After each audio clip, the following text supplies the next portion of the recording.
Jadi tim unggulan di Piala AFF U23, begini pernyataan mengejutkan pelatih Vietnam soal kekuatan skuad Garuda. Hanya mampu cetak 1 gol ke gawang Filipina, Gerald Van den Burg berbicara soal keberuntungan. Level skuad Garuda kini sudah berbeda. Ini dia tanggapan luar biasa Keisuke Honda soal perkembangan timnas Indonesia. Jadi, simak informasi selengkapnya sebagai berikut. Namun sebelum kita lanjut ke pembahasan berlengkapnya, alangkah baiknya bagi kalian untuk menekan tombol like terlebih dahulu. Dan yang belum subscribe, tolong subscribe channel ini, karena 1 like dan 1 subscribe dari kalian itu ternyata bisa membantu pemerintah dengan mengurangi 1 pengangguran yang berada di Indonesia. Dan kalau sudah, terima kasih. Sekarang, ayo kita gas ke pembahasan.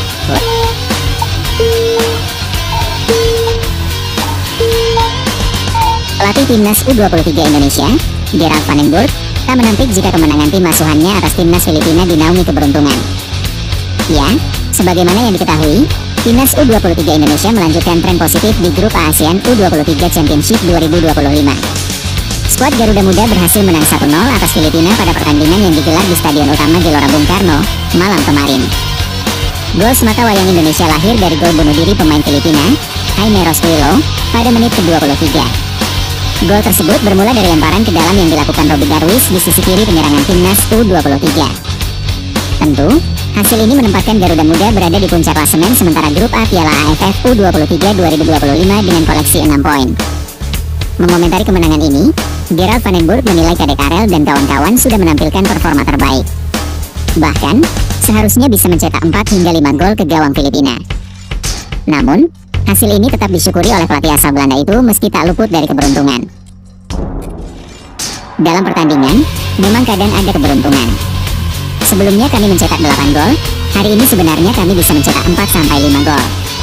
Dalam pertandingan memang perlu ada penyelesaian yang baik untuk mencetak gol, tetapi ada juga keberuntungan, ungkap Gerald Van den Burg. Satu hal yang ditegaskan oleh Van den Burg, kemenangan tipis ini bukan karena anak-anak asuhnya tak mampu mencetak gol. Dia menyebut pemain Indonesia sejatinya sudah membuktikan bahwa mereka memiliki kemampuan untuk membobol gawang lawan, seperti ketika menghadapi Brunei Darussalam. Namun dia kembali menegaskan, faktor keberuntungan memang selalu dibutuhkan dalam sepak bola. Di sisi lain, respon sportif ditunjukkan pelatih Filipina U23, Gareth McPherson, setelah timnya kandas dari timnas Indonesia U23. Ya, Gareth tetap bangga terhadap pasukannya meski harus mengalami kekalahan yang memang seharusnya tidak terjadi. Di laga ini, Garuda Muda memang sangat-sangat menguasai ball possession. Sedangkan Filipina tampil dengan pertahanan solid dan pressing ketat.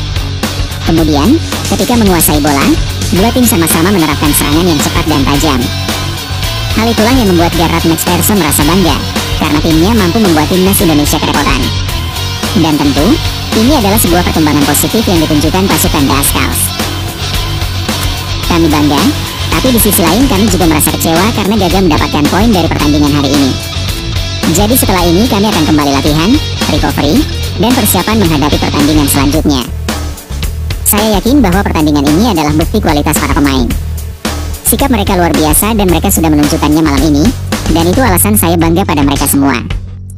Saya kecewa karena tidak bisa clean sheet, akan tetapi, setidaknya saya berusaha melakukan yang saya bisa dan semua pemain berusaha keras di laga ini. Kami tahu Indonesia adalah salah satu tim top di kawasan ASEAN. Kami ingin menang, tetapi beginilah hasilnya. Begitulah pernyataan yang dilontarkan Gareth McPherson.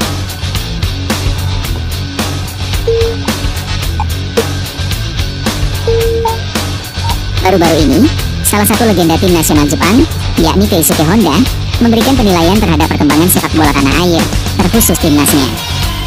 Ya, Honda menilai, saat ini timnas Indonesia sudah menunjukkan jati diri mereka di kancah internasional, meskipun masih dalam tahap pengembangan. Honda mengatakan, bahwa dengan kehadiran sejumlah pemain Indonesia yang merumput di Eropa sangat memberikan dampak terhadap perkembangan tim nasional secara langsung.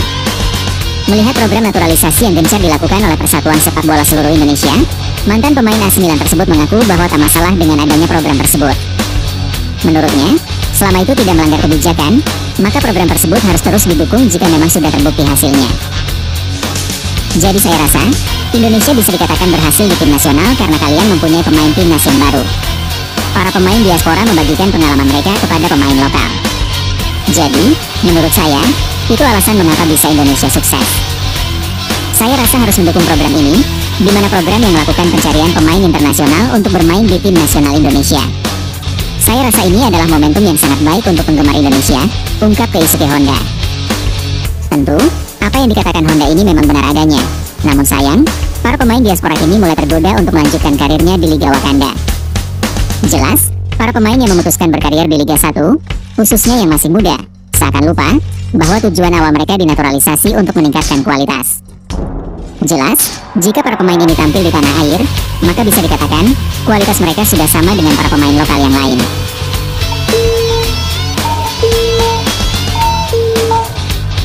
Pelatih Timnas Indonesia, Patrick Kluivert, menanggapi hasil undian putaran keempat kualifikasi Piala Dunia 2026 zona Asia dengan optimistis. Ya, dalam drawing yang digelar di markas AFC, Kuala Lumpur, Malaysia, Indonesia resmi tergabung di grup B bersama Arab Saudi dan Irak. Kluivert menyebut kedua lawan Indonesia adalah tim yang kuat dan sudah dikenal cukup baik. Ia pun menekankan pentingnya persiapan matang agar Garuda dapat bersaing secara kompetitif.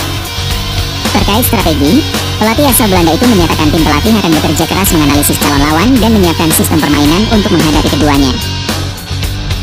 Menurut saya, drawing ini adalah sebuah formalitas. Dua negara yang tergabung bersama kami adalah negara kuat dan kami mengenal mereka dengan cukup baik. Rencana saya adalah mempersiapkan tim dengan sangat baik.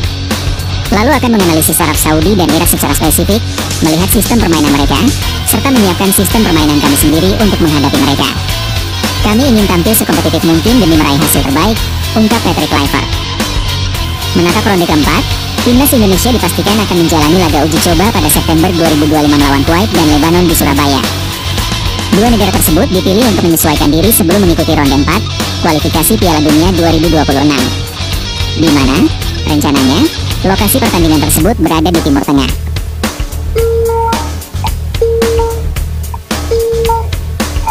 Sebuah pernyataan mengejutkan dilontarkan pelatih Vietnam U23, Kim Sang-sik, kepada Timnas Indonesia U23. Ya, dalam konferensi pers ASEAN Cup U23 2025 yang digelar beberapa hari yang lalu, sorotan Kim Sang-sik hanya tertuju pada dua tim penantang.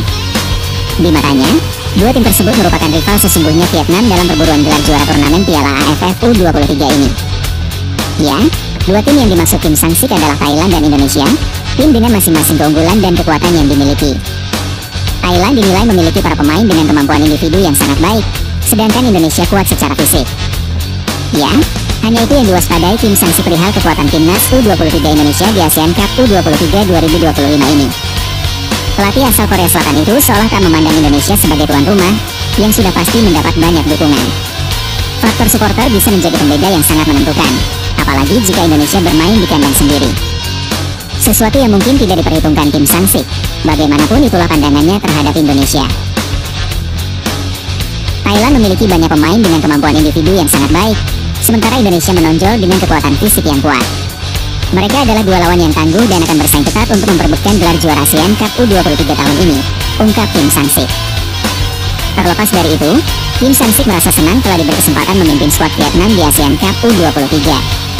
Rasa percaya dirinya begitu tinggi, datang dengan membawa dua gelar juara beruntun turnamen yang sama.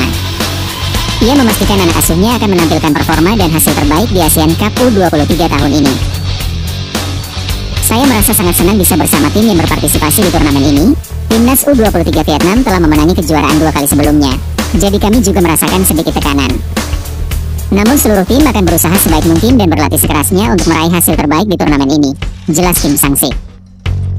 Vietnam baru akan memulai babak penyisihan grup pada Sabtu atau tepatnya hari ini untuk melawan Laos di Stadion Patriot Candrabaga. Tim ini berpeluang bersua timnas U23 Indonesia jika berhasil lolos ke semifinal atau final turnamen ini. Sebagaimana yang diketahui, nama Jai Idzes ini sedang meramaikan bursa transfer musim panas walaupun kontraknya bersama Venezia masih ada sampai 2027 mendatang. Pemain keturunan Belanda Indonesia ini tak hanya diperebutkan oleh tim Liga Italia tapi juga hingga sampai Liga Inggris.